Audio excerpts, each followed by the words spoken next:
कच्छ ने कहा, हे पिता, आप सहित सर्व विष्णु आत्मा चैतन्य ही है, यही ज्ञान है।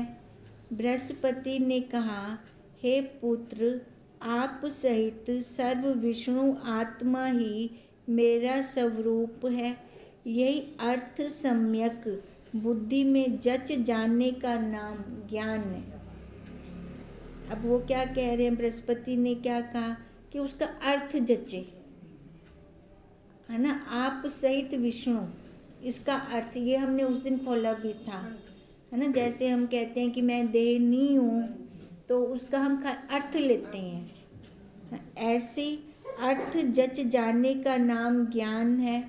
यह पूर्वोक्त अर्थ बुद्धि में नहीं जचता, अगर किसी को, है ना, ये अर्थ नहीं जचता और विष्णु शिव आदिकों को अपने आत्मा से पृथक मान के तिसका नाम और स्वरूप कथन चिंतन करता है, वो बुद्धि में अर्थ तो नहीं जचता। वो ब्रह्मा विष्णु महेश को अपने से अलग जान रहा है, बाहर जान रहा है, बाहर जाके फिर उनका नाम उपासना कर रहा है। तो वो कह रही ये भेद उपासना है, भेद उपासना भक्ति। बाहर भेद किया ना, अपने अंदर तो देखा नहीं।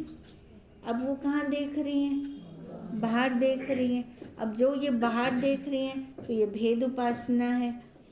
आप सहित सर्व विष्णु ही है, यही ब्रह्म है, वासुदेव है इत्यादि तिनको अपने से अभेद संभावना करके परमात्मा की सर्वरूपता को जो निरंतर कथन चिंतन है, सो अभेद उपासना, अभेद मतलब भेद नहीं है, वो अभेद उपासना भक्ति कही जाती है। अब देखो, एक तो भेद उपासना होगी, भेद उपासना क्या हुई, अपने अलग देखा, है ना। और अभेद उपासना क्या है, अपने अंदर देखना।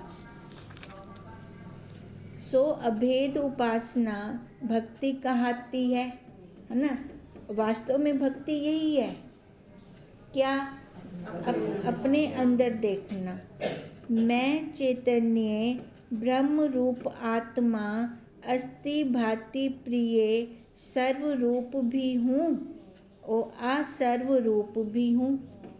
मिलती नहीं ना, देखो आकाश सब जगह है पर असंग भी है, किसी के साथ मिला हुआ भी नहीं है।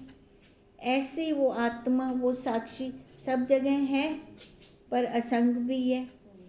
सब जगत की मैं चैतन्य आत्मा ही उत्पत्ति पालन संहार करता हूँ। अब बोल रही है वाणी के द्वारा, तो कैसे बोला जा रहा है, उसकी सत्ता से। वो है पीछे, है ना, तभी उसका एक्स गया इंद्री के ऊपर, इंद्री के ऊपर एक्स आया, तभी इंद्री ने अपना कार्य किया। अगर वो ना हो तो एक्स कैसे आएगा, एक्स नहीं आएगा तो ये काम भी नहीं हो सकता। ना हम बाहर देख सकते हैं, ना अंदर देख सकते हैं।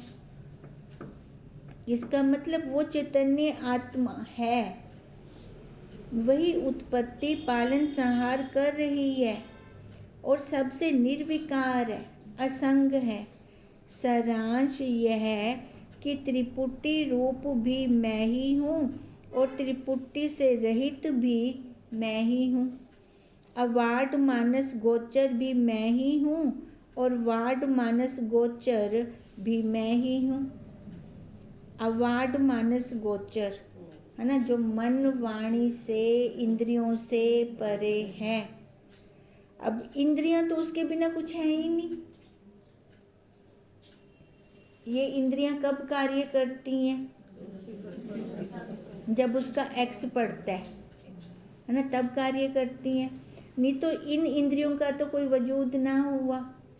तभी उन्होंने कहा, अच्छा इंद्रियां काम भी उसके द्वारा कर रही हैं और वो उनके साथ मिला हुआ भी नहीं है, उनसे असंग भी है। तभी कहा अवार्ड मानस गोचर भी मैं हूँ और वार्ड मानस गोचर भी मैं ही हूँ। वाड मानस गोचर, अवाड मानस गोचर शब्द से, देखो अब ये दोनों हैं तो शब्द, इन दोनों शब्दों से अतीत भी मैं ही हूँ। अब कैसे जानना कि ये वाड मानस गोचर है कि अवाड मानस गोचर है? असंग, उससे अलग होकर जानना है ना। तब देखो दोनों से अतीत भी मैं ही हूँ। तिस अतीत शब्द से भी अतीत हूँ। अब अतीत भी तो बोलने में आया। अब इस अतीत से, अतीत शब्द से, देखो वहाँ बोलने की गति नहीं है, से भी अतीत हूँ इत्यादि अर्थ अपरोक्ष सम्यक अंतःकरण में जच जाने का नाम ज्ञान है। अपरोक्ष सम्यक जच जाए मतलब अपनी अनुभूति हो जाए, हम वो अनुभव कर लें। जब वो अनुभव होगा तो वही ज्ञान। अब ज्ञान क्या है?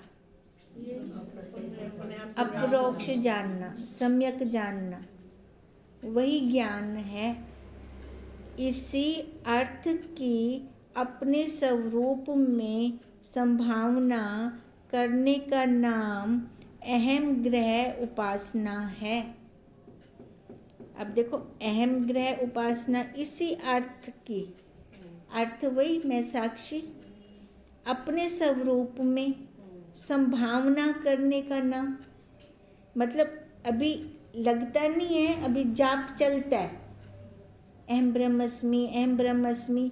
अगर मैं ब्रह्मस्मि हूँ तो मेरा जाप करने की जरूरत ही नहीं है ना। अभी उसकी संभावना चल रही है अंदर। संभावना चलने का नाम अहम ग्रह उपासना है। और तत्वदर्शी अभेद उपासना कहते हैं। अब तत्वदर्शी क्या कहते हैं? अभेद, मतलब उसमें कोई भेद ना हो। अहम ग्रह उपासना में भेद है ना, वहाँ तक मैं पहुँचने की कोशिश कर रही हूँ। पर तत्वदर्शी कहते हैं कि एक में खो जा, उसमें कोई दूसरा बच्चे ही ना। और तत्वदर्शी अभेद उपासना कहते हैं, हे पुत्र, जब अहम ग्रह उपासना के निरंतर चिंतन करते हुए ज्ञान नहीं प्राप्त हो तो अत्यंत अश्वमेघ आदि यज्ञों का फल रूप, देखो उपासना तो कर रहे हैं अहम ग्रह की, पर उसका ना फल नहीं मिल रहा। तो फल लेने के लिए फिर क्या करें? अश्वमेघ यज्ञ, अश्वमेघ यज्ञ करें। वह अहम ग्रह उपासना फल स्वरूप अत्यंत पुण्यों का फल रूप को, अत्यंत पुण्यों का अश्वमेघ यज्ञ करें या पुण्य इकट्ठे करें। अपने पुण्य इकट्ठे कैसे होते हैं? निष्काम भाव से किसी की सहायता कर दी, मन के अंदर वो भाव ना लेकर आए। अत्यंत पुण्यों का फल रूप जो ब्रह्मलोक सप्तमी व्यतीत है, तिस को प्राप्त होता है। तब जाकर वो ब्रह्मलोक का, ठीक है, जो सप्तमी जो व्याहति है, व्याहति मतलब जो ऊपर के 7 लोकों का जो फल होता है, फिर जाकर उसको प्राप्त होता है। फिर जाकर प्राप्त होता है का क्या मतलब है? जो अहम ग्रह उपासना वो जो कर रहा था वो फलीभूत होती है। अहम ग्रह उपासना पहले उसने जानकर की है ना, जैसे मैंने माला की अहम ब्रह्मस्मि, अहम ब्रह्मस्मि, अलग जान रही हूँ तभी वो निरंतर चिंतन कर रही हूँ, ठीक है। अब कहते हैं जैसे जैसे ये बढ़ती जाएगी, पुण्य बढ़ते जाएंगे। अब पुण्य बढ़ने का बता दिया रास्ता। अब पुण्य जैसे बढ़ गए तब ये उपासना सफल होगी। तहाँ अनंत ब्रह्मा की आयु पर्यंत। और ये अहम ग्रह उपासना करते हुए अगर शरीर बीच में छूट रहा है तो उसकी क्या गति होगी आगे? सबसे पहले वह अनंत ब्रह्म की आयु पर्यंत भोगों को भोगेगा।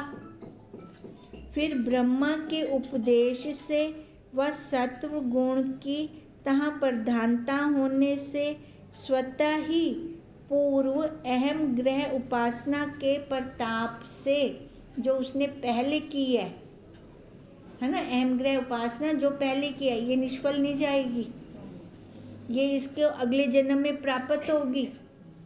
वो जो अहम ग्रह उपासना उसके प्रताप से सम्यक अपने स्वरूप का अप्रोक्ष ज्ञान होगा।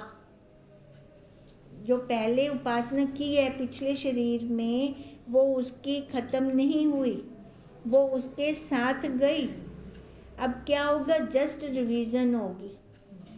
थोड़ी रिवीजन के बाद उसको फिर सम्यक अपने स्वरूप का अप्रोक्ष ज्ञान, आगे उसको मार्गदर्शन मिल गया।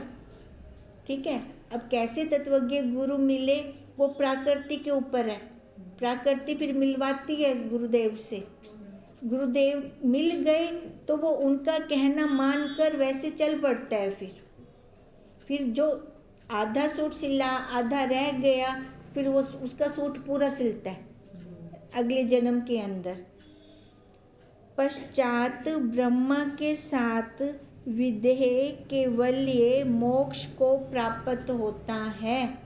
वो थोड़ा सा जो रह गया उसका चला पुरुषार्थ, उस पुरुषार्थ के बाद वो केवल्य मोक्ष को प्राप्त हुआ। केवल्य मोक्ष का क्या मतलब है? एक में को हो गया। फिर वो तिसकी पुनः आवृत्ति नहीं होती, दोबारा जन्म नहीं होता, इत्यादि शास्त्रों का लेख है ना। देखो ये हम सारा ज्ञान या तो गुरुदेव से लेंगे या अपने जो शास्त्र वो हमारे लिए छोड़ गए हैं, अपने पद चिन्ह छोड़ गए हैं हमारे लिए, वहाँ से लेंगे। जिसको अहम ग्रह उपासना करते इसी वर्तमान जन्म में अपने ब्रह्म रूप आत्मा का सम्यक अप्रोक्ष बोध हुआ है। अब देखो जिसको अहम ग्रह उपासना, एक का तो शरीर छूटा उसको आगे मिला, ठीक है। अब ऐसे भी हैं जो इसी जन्म में अहम ग्रह उपासना करते करते उनको अपने स्वरूप का सम्यक अप्रोक्ष ज्ञान हो जाता है। सो शरीर होते ही आपको बंध मोक्ष आदि संसार से रहित शिवरूप जानता है। तो उसकी स्थिति क्या है? वो अपने आप को फिर शिव रूप है ना, बंध मोक्ष से परे वो शिव रूप फिर जानता है। जीवन मुक्ति और विदेह मुक्ति तिसको तुल्य है। जो पहले हुआ था है ना, पिछले शरीर में उसने अहम ग्रह उपासना की, अब आगे वाले शरीर में उसको अप्रोक्ष ज्ञान हुआ तो वो विदेह मुक्त हो गया फिर, ठीक है। और वो उस जन्म में विदेह मुक्त हुआ तो जीवन मुक्ति किसको कही? जीते जी। अब जिसने अहम ग्रह उपासना की, अहम ग्रह उपासना के साथ साथ उसको अप्रोक्ष ज्ञान हो गया अपना सम्यक ब्रह्म का, वो तो जीते जी मुक्त हो गया है ना। तो वही हो गई जीवन मुक्ति। ऐसे पुरुष को दोनों तुल्य हैं, जीवन मुक्ति भी और विदेह मुक्त भी, क्योंकि जीवन मुक्ति और विदेह मुक्ति अनात्म मन शरीर आदि संघात के धर्म हैं, आत्मा के नहीं। जीवन मुक्ति और विदेह मुक्ति ये किसके धर्म है? शरीर के, है ना। उस आत्मा के अंदर थोड़ी है, उसका तो न जन्म है न मरण है, वो तो वैसी की वैसी ही है। जो पूर्व जन्मों में कृत्य उपासक है तिसको श्रवण मात्र से व स्वभाव से ही, श्रवण बिना व वेदांत श्रवण मात्र से सम्यक अपरोक्ष स्वरूप का ज्ञान हो जाता है। किसको? जो पिछले जन्मों में कृत्य उपासक है, पिछले जन्म का वो साथ लेके आए है ना, पिछले जन्म में उसने उपासना की है ना, जो उपासना की अब उसका फल क्या? जैसे मैंने बोला कि जस्ट रिवीजन होगी उसके आगे, आगे वाले जन्म में, पिछला तो आएगा है ना। हाँ जी, हाँ कृत्य उपासना, कृत्य उपासना जो पहले करके आए हैं, कृत्य है जो पहले करके आए हैं उपासना, वो जो पूर्व जन्मों में कृत्य उपासक है। कृत्य उपासक वही जो अपने आप को ब्रह्म ज्ञान, जैसे अहम ग्रह उपासना होती है, अपने आप को जानने वाली उपासना हो गई है ना, अपने स्वरूप को जानने वाली हो गई, वो उसकी आदि छूटी। अब अगले शरीर में क्या होगा? वो खाली जस्ट रिवीजन होगी है ना। रिवीजन तब होगी जब उसकी दिशा, उसी दिशा में कदम जाएंगे है ना। अगर उसी दिशा में उसके कदम नहीं जाते तो रिवीजन ही होएगी उसकी। उसी दिशा में अगर उसके कदम जाते हैं तो उसको श्रवण मात्र से पीछे वाला सारा याद आ जाएगा। वो भी पक्का वो गारंटी दे रहे हैं, वो पक्की गारंटी है, पक्की गारंटी है। पीछे वाला अपने आप उजागर होके सामने आ जाएगा। उसको श्रवण मात्र से व स्वभाव से, उसका स्वभाव भी तो वही होगा ना, पिछले जन्म का स्वभाव साथ में आता है। तभी हम कहते हैं हम अपने संस्कार कौन से भर रहे हैं, अब अपने संस्कारों पे ध्यान दें। हम जैसे संस्कार अब भरेंगे ना, वही संस्कार आगे चलेंगे हमारे साथ। तभी कहा श्रवण मात्र से व स्वभाव से ही, श्रवण बिना ऐसे भी हो सकता है ना। जैसे राजा जनक को घोड़े की रकाब में पैर रखते ही ज्ञान हो गया, श्रवण बिना व वेदांत श्रवण मात्र से, या खाली सीधा ही वेदांत पे आके रुका, वो भक्ति मार्ग में गया ही नहीं, सीधा वेदांत की क्लास में आया। वेदांत श्रवण मात्र से सम्यक अपरोक्ष स्वरूप का, सम्यक अपरोक्ष अपने साक्षी स्वरूप का प्रतिबंधक रहित, अब कोई प्रतिबंध ही नहीं है उसके ऊपर, सारा पहले ही हुआ पड़ा है, तभी का प्रतिबंधक रहित ज्ञान होता है। अब ज्ञान तो वही है, अपने आप को जानना है ना, जो मैं हूँ मैं वही जान लूँ। हे पुत्र, वह राजा का पुत्र रात्रि को वन में विचरता था, जो राजा की हमने पहले कथा की। तिस समय किसी वन में दत्त विचरते हुए स्वभाव से राजा के पुत्र के पास आए और कहा, इस समय तू कौन है? पहले तो विष्णु करता तो विष्णु की उपासना था। जब विष्णु भगवान जी आए तब क्या कहा कि मेरे को तो आपकी भी चाहना नहीं है। अब दत्त भगवान पूछ रहे हैं कि इस समय तू कौन है? राजपुत्र ने कहा, मैं विष्णु का दास हूँ। दत्त ने कहा, बड़ा आश्चर्य है, वह स्वामी और तू सेवक, परंतु आपा अहंकार रूप मलिनता तेरी दूर ना की। ये दो में आ गया ना, दास और सेवक है ना, ये स्वामी और सेवक, हाँ ठीक है ना, हाँ स्वामी और सेवक ये दो में आ गया ना। अब तभी दत्त जी कह रहे हैं भी बड़ा आश्चर्य है कि अहंकार ना गया है ना, ये मलिनता ना निकली। अभी भाव वही का वही चल रहा है, बड़ा आश्चर्य है ये। दास स्वामी भाव रूप उपाधि दूर ना हुई। राजपुत्र ने कहा, जब सर्व विष्णु है तो तू भी विष्णु है, मैं भी विष्णु हूँ, यह जगत भी विष्णु है, दूर समीप भी विष्णु है। पर कहो उपाधि मलिनता कैसे दूर होवे। अब वो राजपुत्र पूछ रहा है। दत्त ने कहा, जब सर्व विष्णु है तो तू बीच में कौन है जो आपको दास मानना है। मानो विष्णु को तूने खंड खंड किया है ना। ये तो खुद मान के खंड खंड किया ना, अपने को दास मान लिया, उधर विष्णु माना, तो ये खंड खंड विष्णु ने नहीं किया ना, खुद किया खंड खंड। यही उपाधि मलिनता भरम है कि एक अस्थि भांति प्रिय रूप विष्णु आत्मा में दास, यह दास स्वामी का भाव बनाना ही भरम है।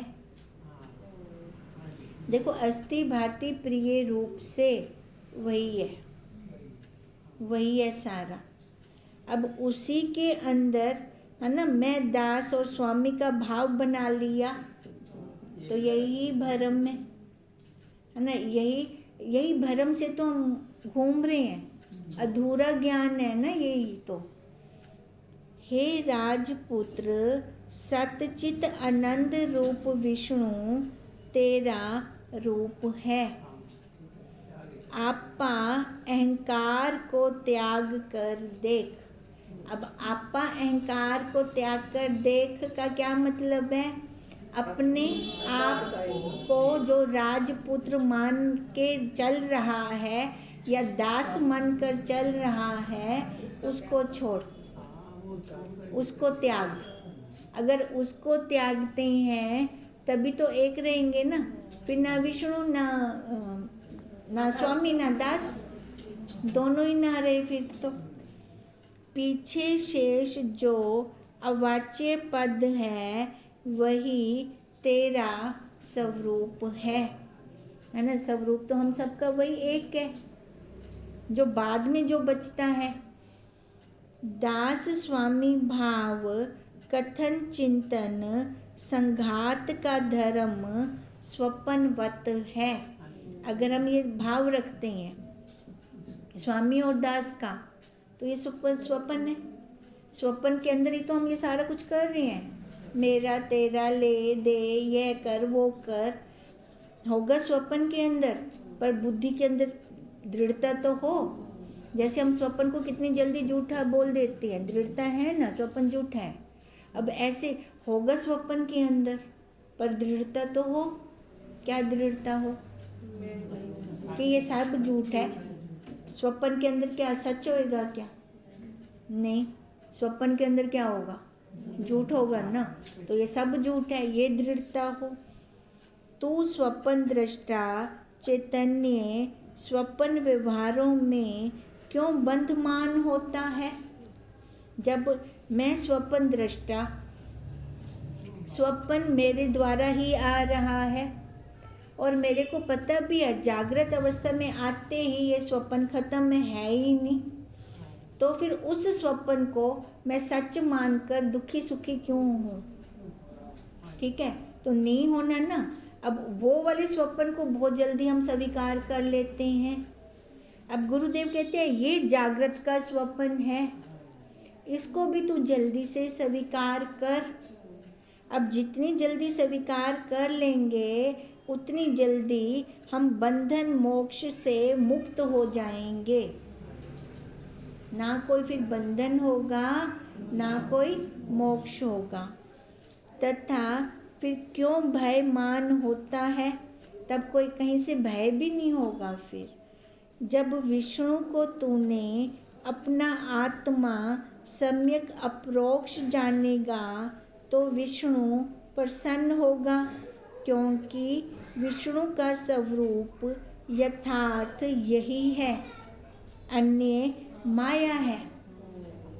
अब जब विष्णु को हम सम्यक अपना स्वरूप जानेंगे तो वो नाराज नहीं होंगे हमसे, वो क्या होंगे, खुश होंगे हमसे। अगर अलग बाहर मान रहे हैं ना, परमात्मा को अलग मान रहे हैं, तो ये माया है, वो माया की आकृतियां हैं।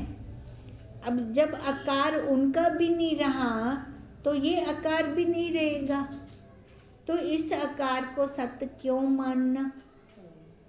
तो हमारी दृष्टि कहाँ जाए, सीधा आधार पर, सीधा साक्षी पर। अन्य माया है, सारी माया है। माया के अंदर हम ले रहे हैं, दे रहे हैं, खा रहे हैं, पी रहे हैं, सो रहे हैं, ये सारा कर रहे हैं, पर दृढ़ता हो अपनी, ये माया है, ये माया है, ये झूठ है, ये मिथ्या है। माया के भजन चिंतन से क्या लाभ। अब बताओ, माया का ही हम भजन करते रहते हैं, माया का ही चिंतन करते रहते हैं, तो उससे क्या लाभ मिलेगा हमें। जो लाभ होगा तो माया का ही होगा, माया को ही होगा, है ना। माया वैसे भी तो चाहती है ना, अपने चुंगल से नहीं छुड़ाना चाहती हमें, वो तो पूरा शिकंजा रखना चाहती है हमारे ऊपर।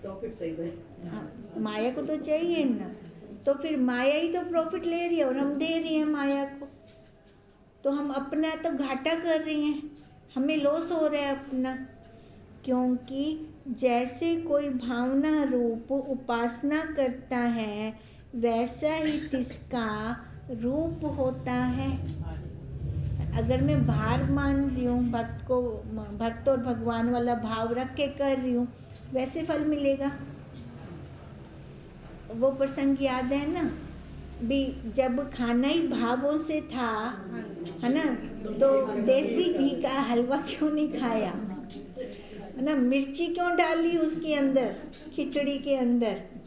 अब ऐसे जब खाना ही भावों से है, तो सीधा मैं ब्रह्म हूँ ये क्यों ना करें, ब्रह्म बाहर है ऐसा क्यों करूँ मैं। टाइम पे पता चला, अब पता भी तो रहता ना, और चल गया ना।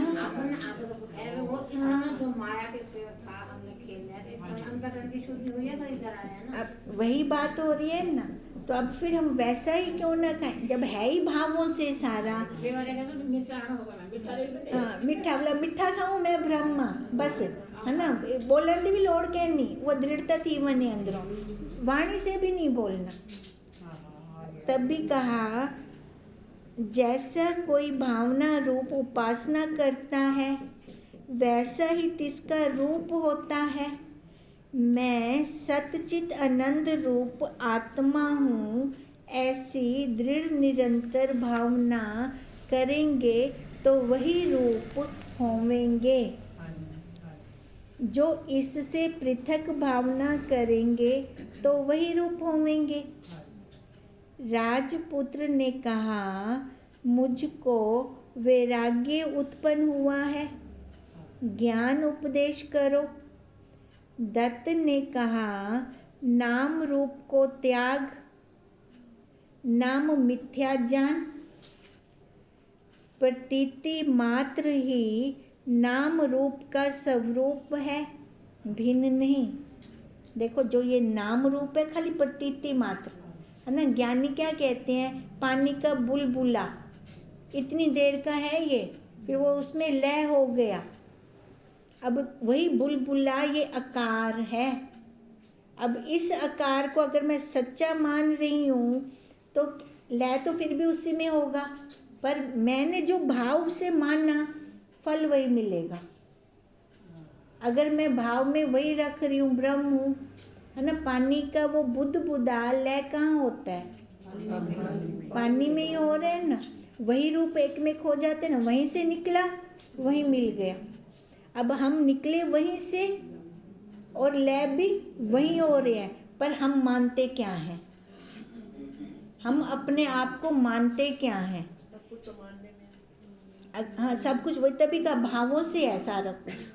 अगर मैं वही आकार वाला होकर शरीर का त्याग कर रही हूँ तो आगे है जन्म, फिर आकार मिलना है। फिर अगर मैं आकार वाला होकर शरीर का त्याग नहीं कर रही, मैं साक्षी भाव से देखते देखते जा रही हूँ, तो ये फिर आगे आकार नहीं है, ये 5 तत्व, 5 तत्वों में लय, क्योंकि ये 5 तत्वों का बना हुआ है ना, फिर इसका जन्म ही नहीं होगा। अब सारी अब है अपने भावों का, अपने को नाम रूप का अधिष्ठान सतचित आनंद स्वरूप जानने, तभी हम बचेंगे इस संसार से, नहीं तो हम बच नहीं पाएंगे यहाँ से, है ना। कलयुग में माया का प्रभाव विशेष है, और कलयुग के अंदर अगर हम जाप करते हैं तो उसका भी विशेष फल है ना। सतयुग की अपेक्षा कलयुग में जाप का फल विशेष है। पर माया ने क्या कहा, मैं बावण कहना रेसा,